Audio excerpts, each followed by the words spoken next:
Olá pessoal, então estamos de volta com o nosso convidado de hoje, o arquiteto Gustavo Miranda, ele que é responsável aqui na Baixada Santista pelo atendimento do CAL. Gustavo, prazer. Prazer é meu, Eusébio, é uma grande satisfação estar falando hoje com vocês e estou aqui à disposição. O CAL está à disposição da associação e dos profissionais no que a gente puder trabalhar em conjunto.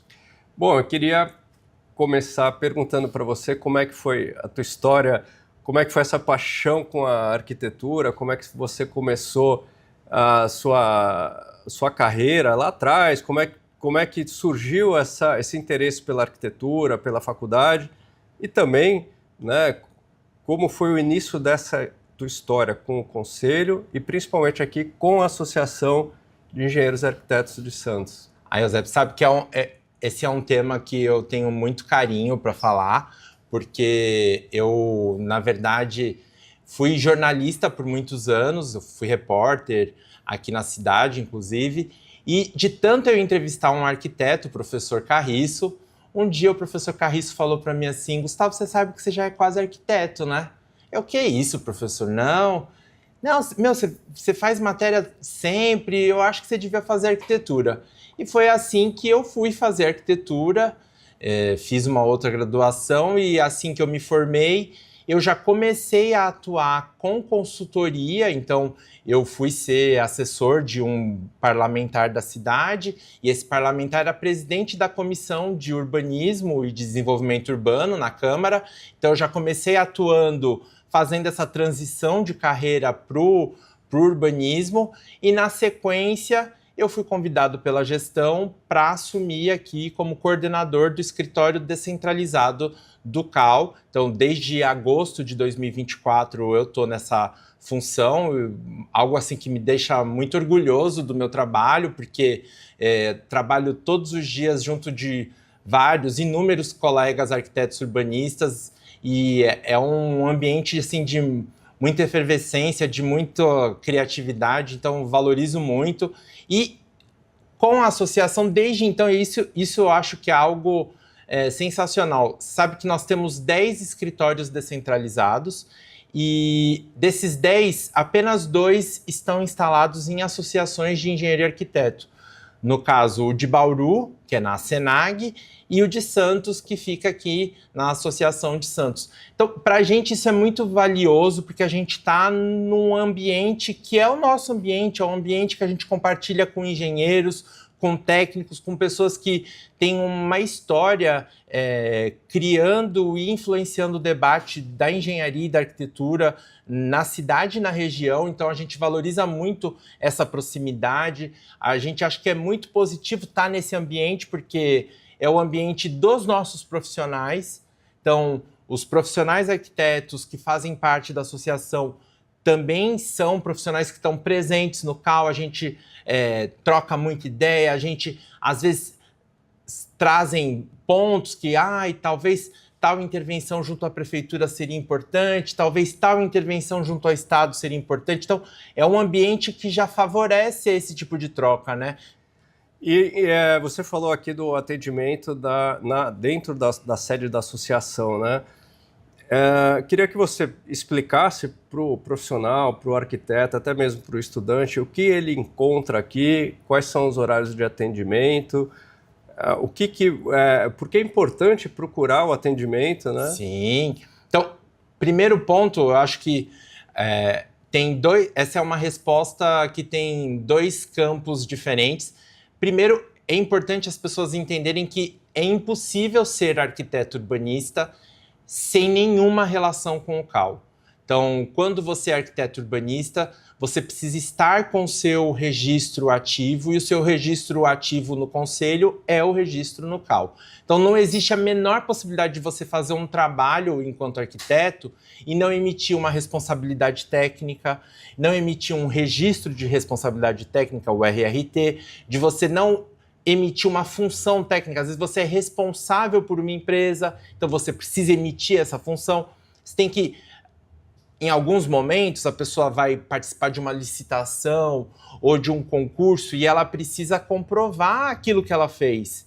E ela só vai conseguir fazer isso por meio do CAL, no CAL ela vai buscar o acervo das responsabilidades dela e vai poder fazer um CAT, um certificado que vai atestar aquilo que ela fez. Então, tem esse ponto que é um ponto mais, assim, de tudo aquilo que eu fizer vai estar registrado e vai estar em sintonia com o CAL.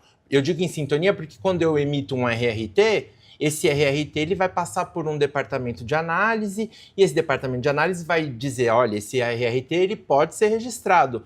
Esse RRT ele talvez esteja incompleto e precise de mais informação. Então, tem esse ponto burocrático, por assim dizer, mas tem o ponto dessa necessidade, que é absolutamente fundamental, que as pessoas precisam entender dessa função do CAL, que é de zelar pela boa arquitetura e fiscalizar o exercício profissional. Porque a obrigação maior do CAL é defender a sociedade também da má arquitetura. E também valorizar os bons profissionais. Exato. Em última instância, essa proximidade com o conselho, com a boa atuação profissional respaldada pelo código de ética de um conselho, pelas boas práticas que traz um conselho, seja o conselho da engenharia, ou seja da arquitetura, valoriza aquele profissional que tem boas práticas no seu exercício. Com certeza. É absolutamente fundamental. Você imagina, o nosso escritório, ele cuida das 9 cidades da Baixada Santista e de 14 cidades do Vale do Ribeira. Então, são 23 cidades. São cidades que são completamente diferentes. Então, você imagina que a gente tem 2.700 arquitetos com registro ativo hoje na nossa regional. Desculpa, quantos arquitetos? 2.700. São 2.700 arquitetos dentro das 9 cidades da Baixada Santista. Dentro dos 23 municípios da região. Okay. Então, que pegam Vale do Ribeira e Baixada Santista. A maior parte, perto de 50%, está em Santos. Isso se justifica pela tradição de ensino e formação, pela centralidade econômica da cidade. Isso se justifica. Mas você já começa a ver um movimento de transformação em que hoje a nossa cidade, com a segunda maior quantidade de arquitetos, é Praia Grande, com perto de 370 profissionais. Aí você tem ali São Vicente, Guarujá e Bertioga, que dia sim, dia não, uma passa a outra e a outra passa uma, estão ali perto dos 250 profissionais, cada uma.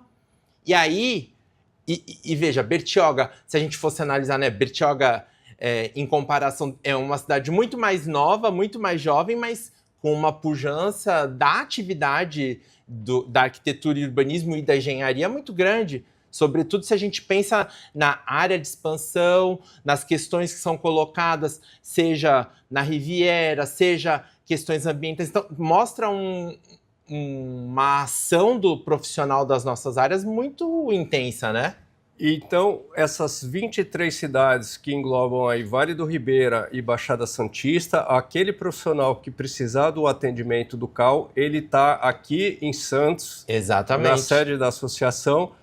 Gustavo, então, quais são, né, os horários de atendimento aqui do CAL e o que esses profissionais aí da região vão encontrar aqui à disposição? Então, a gente funciona de segunda a sexta-feira.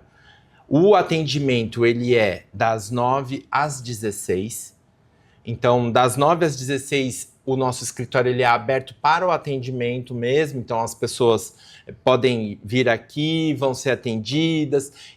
Às vezes a pessoa vai ter dúvidas, que tipo de RRT eu devo fazer, ou uma questão que às vezes é financeira, poxa, eu não consegui fazer o acordo para pagar minha anuidade, o que eu preciso fazer? É importante a pessoa entender que hoje, imagino que em outros conselhos não é diferente, hoje praticamente tudo ela resolve na palma do celular, ali, ó, na palma da mão com o celular. Fazer RRT, emitir boleto, mas às vezes, e essa é uma questão até da nossa região, hoje a gente tem uma região que para cada um jovem tem 14 idosos. Então é uma região que concentra idosos com idade produtiva, que continuam trabalhando. Então às vezes a pessoa precisa de um atendimento presencial, ela vai ter esse atendimento aqui, ela também, o CAL, tem feito um esforço muito grande de levar suas iniciativas tanto para os profissionais recém-formados, quanto para os profissionais em formação. Então, a gente tem feito eventos de acolhimento em todas as instituições de ensino da região. Então, a gente leva desde oficinas voltadas para as questões éticas, voltadas para o exercício profissional. Poxa, me formei, o que eu preciso fazer agora assim que eu me formar? Como é que o mercado vai me receber e como é que eu tenho que atuar nesse mercado? A pessoa ela é recém-formada, então será que ela precisa ter um escritório? Será que ela pode trabalhar prestando serviço para outros escritórios?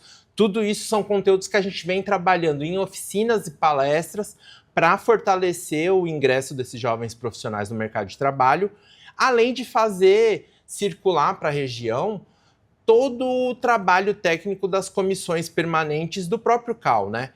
Então, o CAL ele tem 77 conselheiros que atuam em comissões permanentes e temporárias, decidindo temas de interesse do profissional arquiteto. E aí você tocou do ponto do jovem, né? Daquele recém-formado, daquele profissional que está iniciando a sua carreira. E a gente, em outros programas, também ressaltou a importância do jovem participar da Associação de Engenheiros e Arquitetos.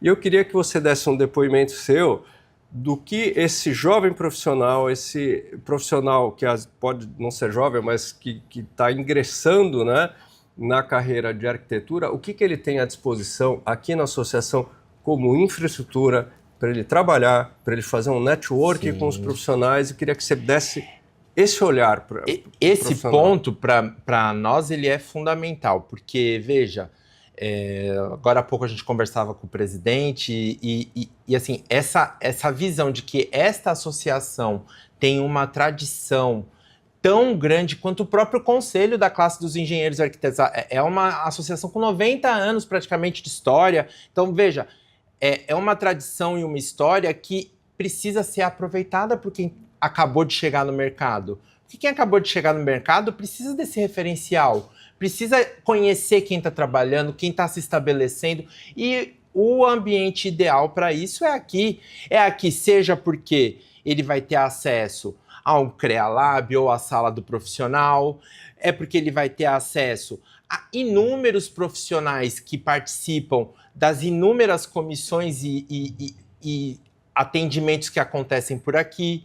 Então, conhecimento dos próprios engenheiros e arquitetos que fazem parte das diretorias, seja do conselho, seja da diretoria da associação. Então, eu imagino a potência que isso tem para um jovem profissional, que às vezes ele só precisa ser notado e esse é o momento ideal para ele ser notado e para ele conhecer e aprender, né? E você estava falando, né, sobre a associação, a gente sempre traz esse depoimento, né? A associação, dentro de toda essa história de 88 anos de bons serviços técnicos oferecidos na Baixada Santista, teve presente em todas as discussões das grandes obras de infraestrutura. E aí eu queria te perguntar, no seu olhar, quais são aqueles temas importantes da nossa região que precisam ter o olhar do urbanismo? Esse é um ponto que é muito caro para mim. Eu fico muito contente que você tenha trazido, porque é uma luta até muito importante do próprio Conselho. O Conselho ele tem feito uma defesa muito importante de mostrar novas possibilidades de atuação profissional. A gente considera que todas as possibilidades de atuação são importantes, mas que existem algumas possibilidades que às vezes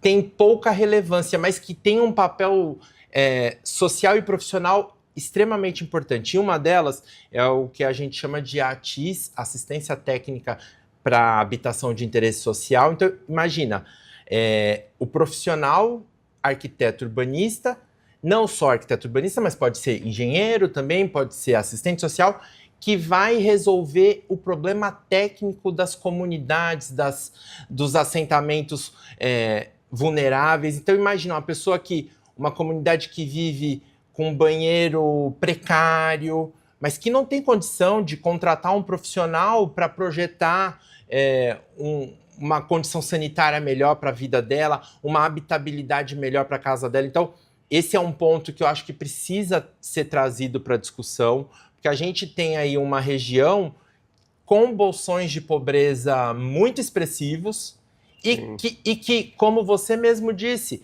que está na nossa mão enquanto técnicos propor soluções que sejam criativas, que sejam possíveis, porque elas são possíveis.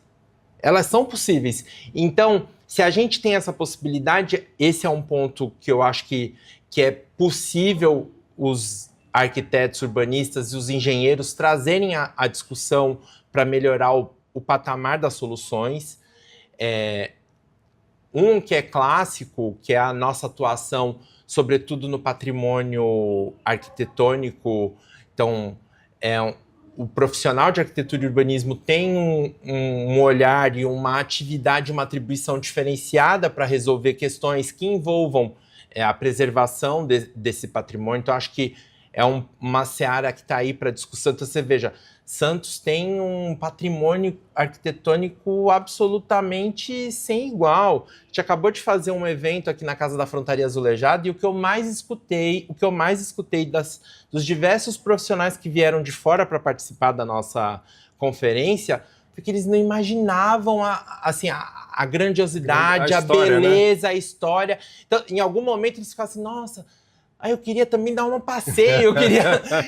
Então, assim, é um ponto que é fundamental para a discussão, que é discutir quais são as estratégias para a gente poder inovar sem perder a nossa identidade, né? Foi legal você falar desse evento que teve da conferência, do interesse das pessoas aqui na história de Santos, né?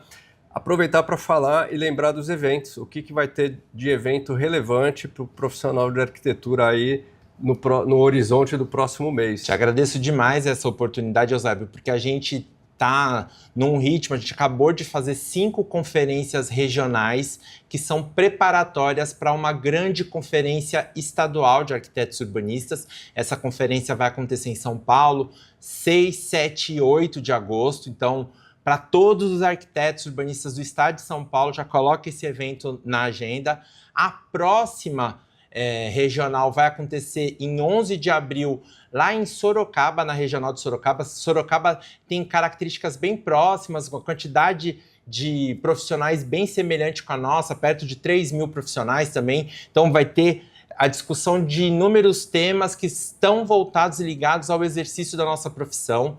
Para além disso, a gente está liberando uma série de editais de fomento. O CAL fomenta organizações da sociedade civil. Então, associações como a própria Associação dos Engenheiros e Arquitetos de Santos podem apresentar projetos, sejam de ATIS, sejam de patrimônio cultural, em que são financiados pelo Conselho, justamente para sensibilizar o mercado, os profissionais, sobre a importância desses segmentos. Então, vou deixar para vocês até mesmo o convite para acessar o site do CAL e procurar esses 2 editais que estão colocando mais de 2 milhões de reais em recursos para OSCs, associações, poderem apresentar projetos nessas 2 áreas. Então, é o convite que eu deixo para todo mundo, faça parte, venha conhecer aquilo, a gente está de portas abertas, venham conhecer tudo aquilo que o CAL tem feito na região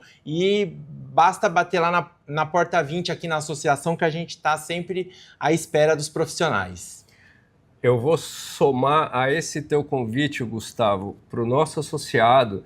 E o ano passado, eu mesmo aqui, através da diretoria, nós submetemos projetos para fomentos, né, do sistema Confecra e Multa. Fomos contemplados com alguns fomentos em que, através desse recurso, né, que é tão bem-vindo para a associação, fizemos e organizamos aqui relevantes eventos técnicos. Eu vou somar ao convite aqui do colega do arquiteto Gustavo, para você que é associado, vem aqui, procura o Gustavo, vamos formar um time aqui para submeter um projeto pela associação para ser contemplado nesse edital. A gente lê junto o edital, a gente vê quais são as dúvidas, esclarece tudo que for possível. O importante é participar, porque hoje, assim, felizmente, é contemplado quem apresenta projeto. Então, vamos sair dessa... passar a ser contemplado. Então tá feito o convite para você, associado, vir aqui no atendimento do CAL, procurar o Gustavo, vamos formar um time campeão aí, que não falta aqui é arquiteto com boas ideias e talento. Tá feito o desafio para você, associado. Gustavo, queria te agradecer muito esse nosso primeiro bate-papo aqui do podcast, de muitos que a gente ainda vai fazer e poder divulgar as ações aqui do CAL, eventos técnicos aqui para os nossos associados. Então, queria te agradecer e deixar com você aí o reforço do convite para o atendimento aqui. Fica à vontade, reforça o teu convite aí para o associado. Eusébio, eu quero agradecer na tua pessoa, na pessoa do presidente André também, dizer que a gente acredita que é muito importante ter essa proximidade, esse diálogo junto com a associação. Não é à toa que a gente está aqui porque quer que o engenheiro e o arquiteto que estão próximos aqui também estejam conosco. Então, para a gente é muito importante esse diálogo e essa proximidade. E reforçar mais uma vez que aquela pessoa que tenha tanto a dúvida corriqueira do dia a dia, quanto às vezes a pessoa precisa mesmo de um reforço para algum assunto específico, pode acessar os nossos canais, pode vir aqui, a gente está aqui sempre disponível para o atendimento, então conta com a gente mesmo. Queria agradecer você pela audiência e com isso a gente termina mais um podcast aqui da Associação de Engenheiros e Arquitetos de Santos. Fique ligado porque a gente sempre vai trazer aqui os avisos, os eventos técnicos, as oportunidades para você, profissional da engenharia e da arquitetura.